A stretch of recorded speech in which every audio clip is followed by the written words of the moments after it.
slide ini ya. Kalau kita bicara culture, itu seperti iceberg, seperti gunung es. Jadi yang terlihat di atas itu mungkin berbeda dengan yang terlihat di bawah. Sama dengan baik di organisasi, tadi Pak Sandi sudah menerangkan mengenai organisasi apa gitu ya. Sama juga dengan orang gitu. Individu itu memiliki apa yang terlihat di luar, tetapi yang di dalam hati itu dia tidak bisa kita lihat. Dia below organization surface, yang seperti kita lihat di sini ya. Jadi yang terlihat di atas sebetulnya kalau kita bicara organisasi, itu financial result, operating result, kita bicara budget, kita bicara KPI, itu akan terlihat. Kemudian yang sedikit yang tidak terlihat, itu kan what we see yang kita lihat. Yang tidak terlihat itu what we say, apa yang kita katakan gitu ya.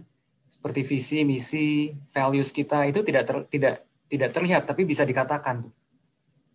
Nah, jauh lebih penting lagi ya, sebetulnya di dalamnya tuh, yang tidak terlihat dan tidak terkatakan. Dia menjadi belief dari organisasi sebetulnya.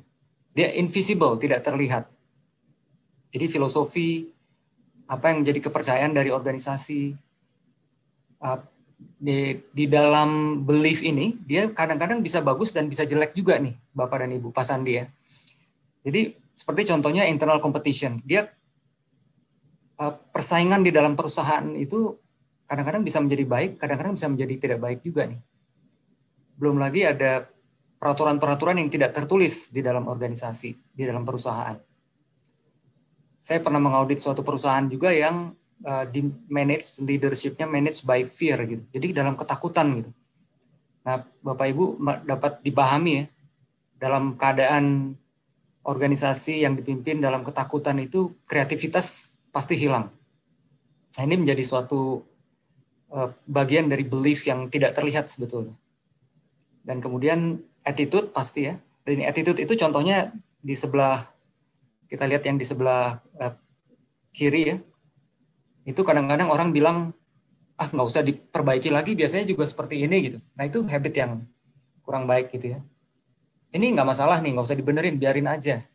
Nanti juga akan selesai dengan sendirinya. Nah hal-hal seperti ini mungkin yang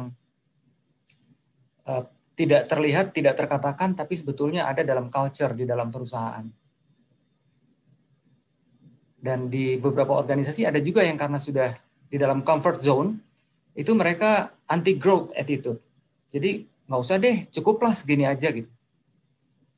Nah, jadi pentingnya si organisasi, culture dari organisasi itu karena dia ada di bawah tuh.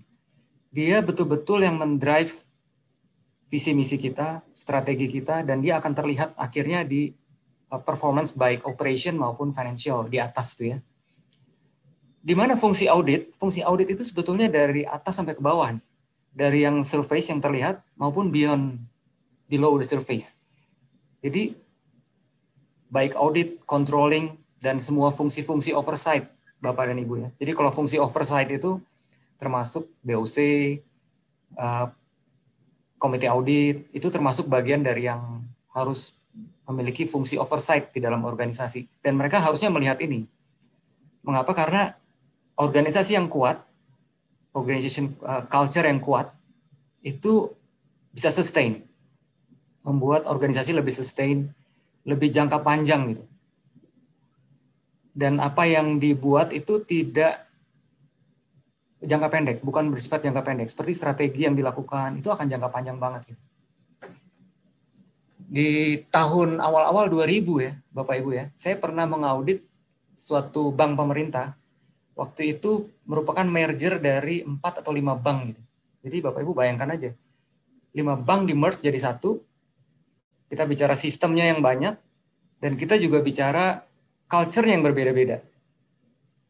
Nah, pada saat itulah dibutuhkan poin 3 di atas itu, good leadership yang harus membantu untuk meluruskan culture yang diinginkan seperti apa.